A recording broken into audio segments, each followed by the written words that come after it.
All righty. To anyone looking at this, that means that you have indicated to me that you are having some perimenopausal stuff going on. Don't know if you're in denial or if you have finally accepted your hormones are changing and so are you.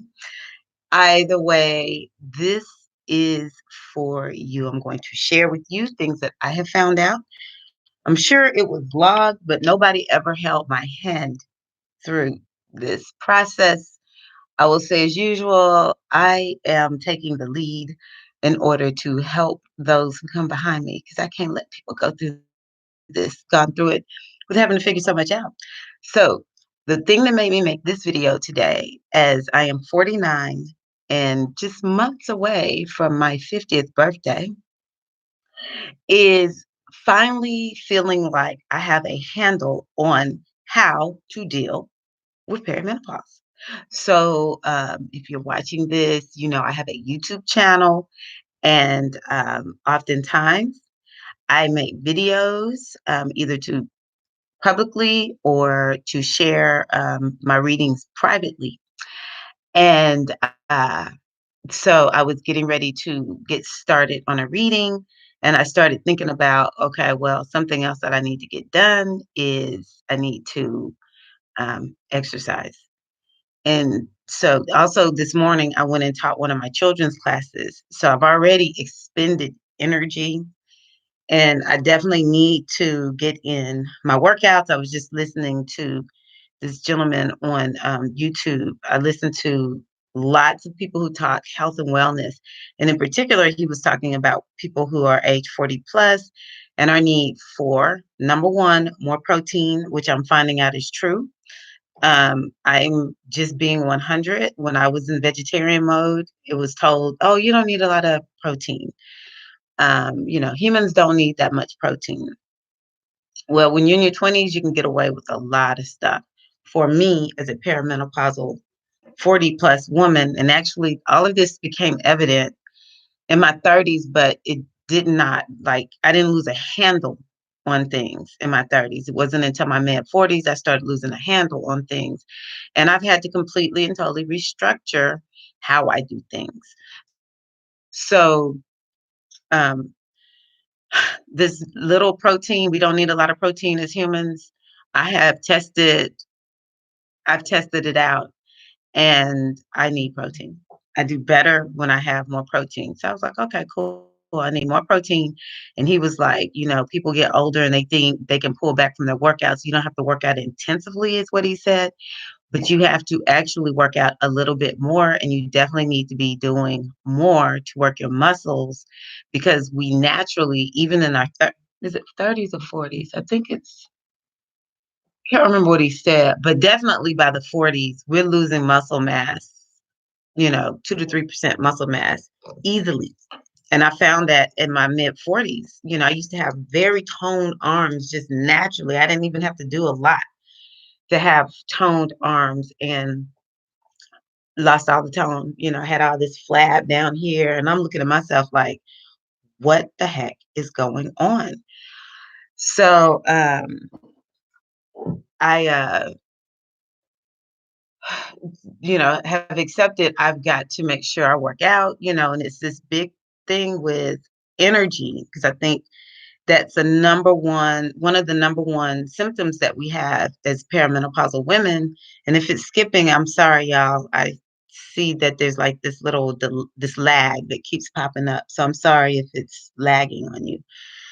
But anywho, it's this thing with energy. That was like the number one thing that sent me on a search for what is wrong because I've always been naturally energetic. Yeah, I need my sleep, but when I'm up, I'm up. I have a lot of energy, very vibrant. I lost it or whatever. And so that's really the biggest thing I've had to come to terms with is how to manage my energy and recognizing that rest is something that is very, very important. It always has been important. I wish that I had been more balanced in resting and pushing myself. But as we get older, we have to work out a little bit more, is what this man was saying. And so I had told myself, okay, I need to get this reading done, but at the same time, um, I need to get these. I need to make sure I exercise. I'm supposed to. Today is Tuesday. The particular schedule I have myself on right now. So on Tuesdays, I have to do eccentrics, which doesn't take a lot of energy, but it does take up time. So I've got to make sure I do that, and I have to walk for 60 minutes, which I really don't want to do. I just would prefer not to work 60 minutes. I wish I had walked 30 minutes earlier. And then we just have 30 minutes later in the day because it just needs to be 60 minutes. But anywho, I thought, you know what? I need to go on ahead and get this reading done because it takes focus and it takes energy and all that kind of good stuff. And so I said I would go on ahead, do the reading first because this is my work. Um, And then, I can take a little break. Maybe I'll go do 30 minutes of walking, come home, do eccentrics, do some stuff around the house, and then go back because I've been working on the treadmill at Planet Fitness when it's cool outside. Go back there, come back home, get my 60 minutes in. But now, as I get ready to enter into my 50s, full on in 50s, it has taken me this long to accept I am different from how I was in my 30s. Doesn't mean I can't get a lot done. And to a certain degree, I'm getting more done because I feel like I live way more balanced. But for the longest time, I fought and I fought and I fought this. And once I began to give it all a try, and realize resting is not being a loser. It is actually a way to recharge, re-energize that doesn't require caffeine or, some substance outside of myself to keep me pushing forward. Um, so it really and truly rest is I cannot overstate it.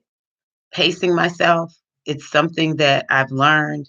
For me, I remember when I first got in my 40s, I realized, hmm, this is a time for radical self-care. Whatever you did to neglect yourself in your 30s, you probably aren't going to get away with that in the 40s. And I think that our biggest issue is our minds, that it's really not so much that the body has changed.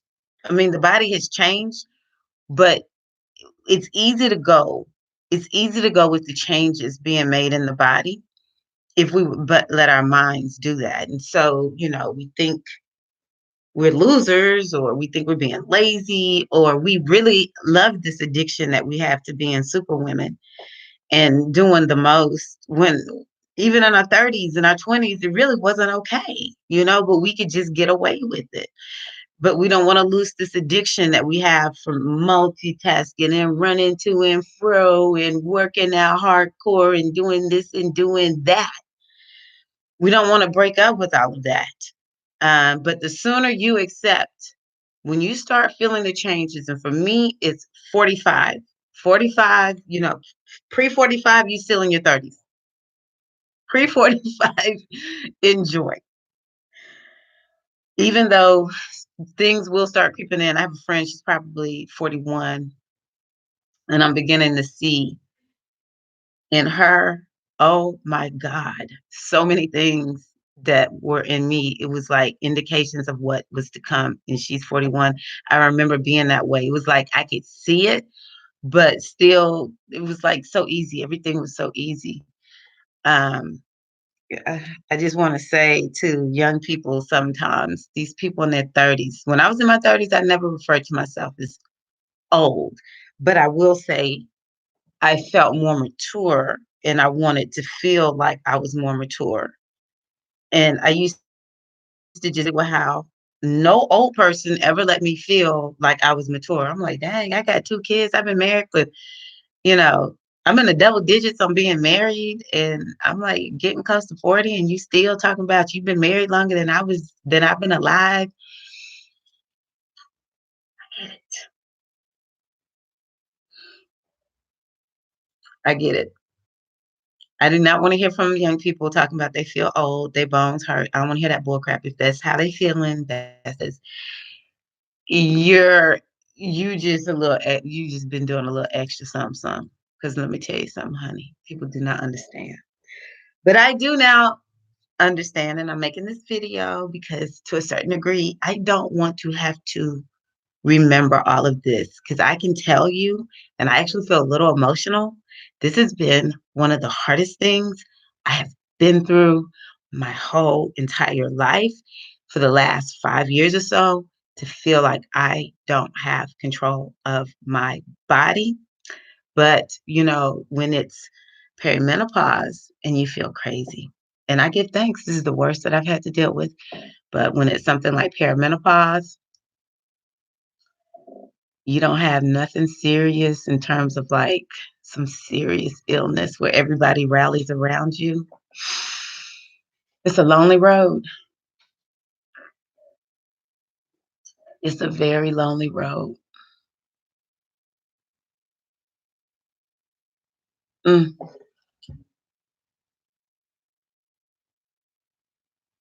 that's why I'm making this video, in case I choose to forget. I am not leaving you hanging high and dry. I have thought about you before you've arrived where I am. And if you would just say to me, I need some help, I got you. I will never, ever let the young women in my life be high and dry. I have chronicled just about every freaking stage I've gone through, especially starting with motherhood. I've chronicled it all because I knew I was probably going to forget some stuff. But you tell me you need my help, I got your back. I will not minimize your struggle. I will not minimize your pain. All right. And I do want to assure you, for me, the last thing I'll say is the closer I get to full on menopause, the more balance I feel. But it's only because, in my opinion, I am taking very good care of myself. Watch women who are 50 and 60 plus who work out on a regular basis. Watch how they move, watch how they look. They show us the way. I've been drinking something carbonated, so if I burp, I'm sorry. But they are some of the most amazing people I have ever watched. It is only because I have watched the very active and healthy 60 plusers that I have been able to remain hopeful. And so, everybody has their period, you know, for different lengths of time. I'm making the assumption that mine is I'm gonna be early. I think 50, if you don't have a period and you're 50, to me, that's sort of young. Although I know people have stopped earlier, that's not normal. That's not normal. There are plenty of women who continue their period into their 50s. And I can assure you that that is actually a blessing because those hormones with that period confer a level of protection that when you don't have them, is you have to live a completely different life. So people who have their periods for a longer period of time, as you work out, it might be easier for you to keep your muscle versus, those of us that start having the hormonal shifts where we have way less estrogen and progesterone because then it becomes more difficult.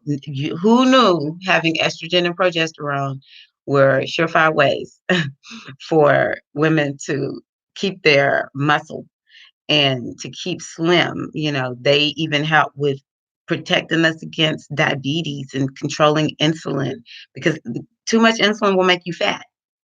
It's not carbs, it's insulin. That will make you fat. And that's one of the biggest come to Jesus moments most of us have to have in our 40s. If your estrogen and progesterone are coming down, you can't eat all those carbs. You can't do that. You cannot do that. It could be the healthiest carb on the face of the planet. You can't do that. But the more you begin to learn, and you do have to learn your body. I'm finding that some of this general information does work. We should eat more protein as we age. I'm finding that works. When keto does not work for me, high fat, that's not working for me. Have I ever done full on keto? Nope. But I've flirted with it. And I was like, you know what? That does not work for me. Intermittent fasting works. And I'm not saying I do, go full days without eating or anything like that. But I am saying 3 square meals a day, close the kitchen down. That the most school people, they knew what they were talking about. They knew what they were talking about. Some of this general information, it actually is good for us when we're talking about 40 plus people. Um, but at the end of the day, the thing I've learned the most at this age, you have to test your body. You have to test everything to see what is going to work. And what works at 46 may not work at 47. I used to be able to use soap that had scent. I can't use soap with scent. I used to I have to use soap where you could almost just eat the soap. It's just so mild because for whatever reason, I've become way more sensitive, and I've noticed that with women who get we start going through this perimenopausal thing. So many of us, it's like things we used to be able to do. It's almost like it would destroy us if we did that. Um, but the better you take care of yourself and you work out and you eat very healthy and you get sleep, you work, you rest, you work, you rest, and you accept it, because that was, for me, that's been the hardest thing. Once I accept it, I am not who I was. I used to be able to lose weight. I had to stop eating. If I changed the way I ate and ate like this, I would lose weight. Finally, probably this year, maybe 48. I said, you know what, Uncle, I don't care what I used to do. That ish does not work for me now. None of that ish work for me, and I ain't doing nothing that ain't taking me to reversing aging and conferring lots of good health and stability and balance in me. Okay.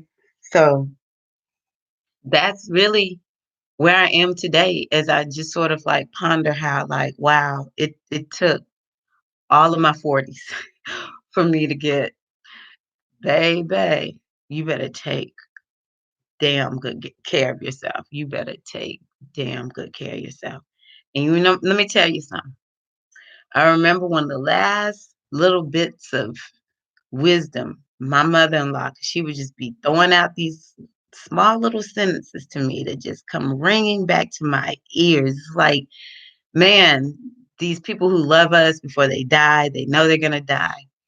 They they throw stuff out to us. And I don't even think this was closer to death now I think about it, but seems like it was. She was like, baby, if you need to lose weight, I think she said I better do it by the time I was 40 or 50. I don't remember which one. I thought it was 40, but it might be 50. She said, you better do it by the time you're 50. And I was like, she just being one of those older women. Baby. Woo, my mother-in-law, she prepared me. She prepared me. Let me tell you something, baby. I'm so glad I'm catching all of this before I enter into my 50s. Even though Miss Ernestine has shown me you can live a mess until you're 50 and then turn that mess into, an awesome physique. That's another one. Miss Ernestine, the bodybuilder, she gives me so much hope. But I'm so grateful that I have finally accepted I'm not who I used to be, but who I am is wonderful. That taking care of myself is like one of the greatest gifts. My mother used to say, people do not value their health until they lose it, and then they would pay any amount of money to get it back. Y'all done got some wisdom today. Virginia was my mother-in-law. Lily was my mama. Y'all done got their wisdom now. I'm trying to give it to you. Better take it. Because my mama, she died of breast cancer. Both of them died of breast cancer. But that's what she said when she was fighting for her life. You pay any amount to get it back. And I just give thanks. The worst thing I've had to deal with is perimenopause. At this phase, I pray and hope and receive that that'll be it. But it took me all of my 40s to get down. You ain't who you used to be, baby. You better find out who you are now so that you can live this 50s and 60s out like these 60 pluses that's coming to my class doing burpees. I ain't worried about getting old. They showing me. I ain't worried about getting old. Get old who? These people are 60 plus. They doing full on burpees. They showing me. We can do this, y'all, if we take care of ourselves. All right. So yeah, get that rest in. You're not a loser for resting. You're not a loser for taking care of yourself. You should have been doing it all along. This is your girl, Tyra. Love you. Peace.